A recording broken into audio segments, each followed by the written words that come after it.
ఉదాహరణకు డబ్బులు అడుగుతున్నాం. దేనికోసం? దాంతో వస్తువులు కొనుక్కుంటాం. దాంతో ఇల్లు కొనుక్కుంటాం.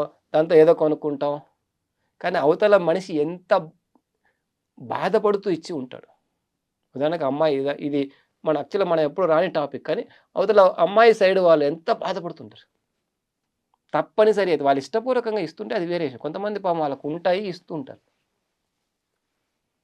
కానీ ఆన్ డిమాండ్ అయితే అదెలా ఉంటుంది? అమ్మాయి పుడుతూనే జనాల టెన్షన్ మొదలైపోతుంది. కట్నం ఇవ్వాలి. కాబట్టి ఇప్పటి నుంచే నేను దాచిపెట్టాలి. చాలామంది తల్లిదండ్రులు నా దగ్గరకొచ్చి ఆ మాటలు అంటుంటే నాకు చాలా ఆశ్చర్యం వేస్తుంటుంది. అమ్మాయి పుడుతూనే వాళ్ళ కోసం డబ్బులు దాచిపెట్టాలంట. ఎందుకంటే పెళ్లి చేయాలి కదా రేపండి.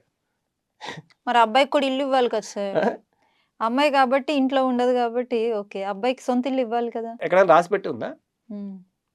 ఎక్కడ రాసిపెట్టి లేదే. అవసరాలు తీర్చాలి. అబ్బాయికైనా అమ్మాయికైనా. స్కూలు, భోజనము, షర్టు, ప్యాంటు. సో మనకు అవసరాలకు ఆనందానికి, సుఖాలకు ఆనందానికి తేడా తెలియదు. కాబట్టి మనం జంతు జీవితం జీవిస్తూ ఉన్నాం. మనిషి జీవితం జీవించట్లే అంటే బ్రతుకుతున్నాం. చివరికి ఇదంతా మనం మాట్లాడుకున్న బ్రతకడం అనే టాపిక్ గురించి. బ్రతకడానికి, జీవించడానికి చాలా తేడా ఉంది. చాలా చాలా తేడా ఉంది. బుద్ధుడు జీవించాడు. అదే రాజ్యంలో ఉంటే ఆయనకు సుఖాలు ఉండేవేమో. బ్రతికేవాడు అక్కడ. ఆడు బ్రతికేవాడు. అంతకుముందు బ్రతికాడు. గౌతముడు బ్రతికాడు. బుద్ధుడిగా మారిన తర్వాత జీవించాడు. ప్రపంచానికి ఒక దారిని చూపించాడు.